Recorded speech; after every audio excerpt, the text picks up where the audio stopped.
친환경 수소차 넥소의 장점은 뭐다? 보조금이 전기차보다 많다. 안녕하세요, 타봄입니다. 오늘은 친환경차, 그 중에서도 수소차인 넥소에 대해서 이야기를 한번 해보려고 합니다. 요즘 친환경차가 대세인 것은 누구도 부정할 수 없죠. 지난 1년간 차량 판매량이 어떻게 변화하였는지 한번 살펴보면 디젤차는 확실히 많이 줄어들었고 친환경차의 판매量확실히 많이 늘었습니다. 그래서 하이브리드도 많이 팔리고 전기차도 많이 팔렸죠. 수소차에 대한 관심도 굉장히 높은 상황입니다. 수소차는 사실 한 종밖에 없어요. 넥소 하나밖에 없어요. 이 차에 대한 요모조모를 알려주는 곳을 찾기가 사실 쉽지 않습니다. 그렇다 보니 막상 구매하고 나서 현실을 직시하는 경우가 많이 있어서 넥소의 장단점에 대해서 이야기를 한번 해보려고 합니다.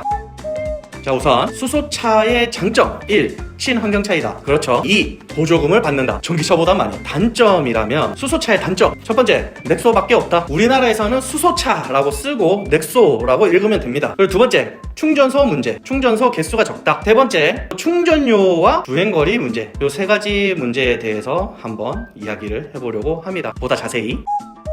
자, 1번 넥소밖에 없다. 수소차의 형태가 일반 가정용으로 쓸 수 있는 컴팩트한 사이즈에는 그렇게 적절하지 않다라는 견해가 많고, 아마 이거는 화물용으로 아주 큰 차량들에게 많이 적용이 되고 널리 보급이 되지 않을까 싶습니다. 우리가 일반적으로 탈 수 있는 대형 SUV 사이즈까지는 아마 전기차가 훨씬 더 효율이 높을 거라고 보고, 그래서 앞으로도 다양한 수소차를 만나기는 쉽지 않을 것이다. 다른 대안은 없다. 근데 넥소는 좋은 차는 맞습니다. 두 번째, 충전과 충전소 문제. 이게 진짜 핵심이죠. 수소 충전소가 그렇게 많지 않습니다. 전국에 95개가 있습니다. 현재 서울에는 5군데밖에 없습니다. 주유소가 서울에 5개밖에 없다고 생각해보세요. 전기차 충전소가 5개밖에 없다.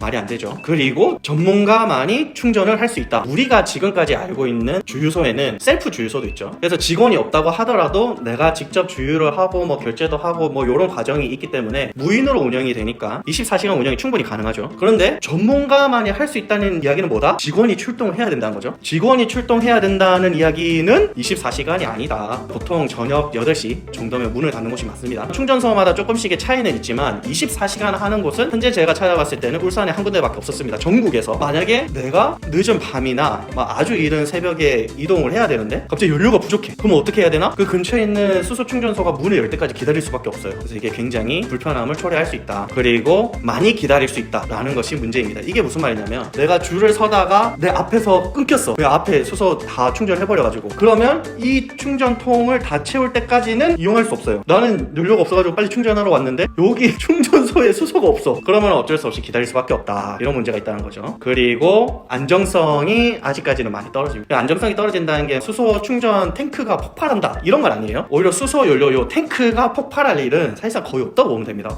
그거는 오히려 굉장히 안전하고, 여기서 말하는 안정성이라는 건 신뢰성이 약간 떨어진다는 거죠. 아직까지 요 수소 충전소에 있는 탱크가 고장나는 경우가 생각보다 꽤나 많습니다. 그래서 만약에 고장이 나게 되면 사실상 그날은 영업 종료가 되는데 그런 경우가 생각보다 엄청 자주 있습니다. 그리고 마지막으로 충전료와 주행거리. 수소차는 우리가 알고 있는 방식의 계산과는 달라요. 가솔린이나 디젤을 쓸 때 연비 계산법이랑 전기차 전비 계산법이 다르듯이 수소차도 그 연비 계산법이 다릅니다. 넥소 차 안에는 수소 탱크가 6kg짜리가 들어가는데 가득 채웠다라고 가정했을 때 대략 600kg 정도를 움직일 수 있습니다. 그래서 수소차는 kg당의 가격을 받는데 kg당 8,000원, 8,500원, 뭐 혹은 9,000원 뭐 이런 식으로 합니다. 그러면 뭐 대충 계산해서 6만원이라고 치고 혹은 55,000원? 5만원에서 6만원 사이겠죠? 5만원에서 6만원 사이를 충전해서 600km를 갈 수 있다. 이렇게 계산을 하면 딱히 그렇게 저렴한 연료는 아니죠. 오히려 하이브리드가 그것보다 더 많이 갈 수도 있습니다. 친환경차인 것은 맞지만 연료가 저렴하다라고 보기에는 조금 어려울 것 같아요. 그리고 가솔린하고 다르게 여기 3만원만 넣어주세요. 이게 안 돼요. 수소는 한번 충전으로 딱 꽂으면 무조건 만땅을 넣으셔야 됩니다. 가득 풀로 넣을 수밖에 없기 때문에 중간에 끊고 이런 걸 할 수가 없어요. 주행거리 문제. 그날 충전 컨디션이 100%가 아니다라고 한다면 100%가 안 차게 되는. 그래서 어떨 때는 90%만 찰 때도 있고 95% 찰 때도 있고 100%는 사실상 거의 없다고 보시면 됩니다. 그래서 매번 충전할 때마다 가용할 수 있는 거리가 조금씩 달라지기 때문에 요거를 감안하셔서 주행을 하셔야 됩니다.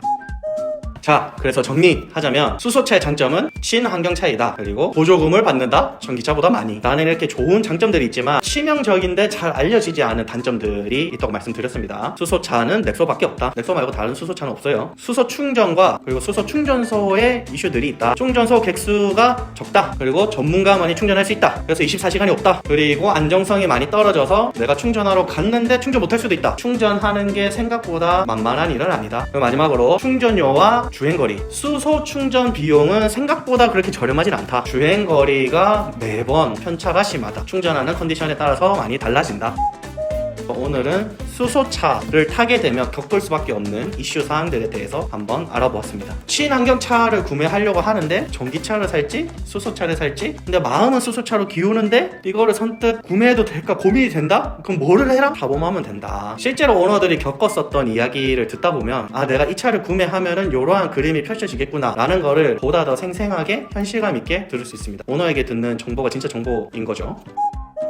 자, 그러면 오늘 수소차와 관련된 조금 아쉬운 점들 여기까지 하는 것으로 하고 다음에 또 재밌는 주제로 찾아뵙도록 하겠습니다. 그럼 다음에 또 만나요. 안녕.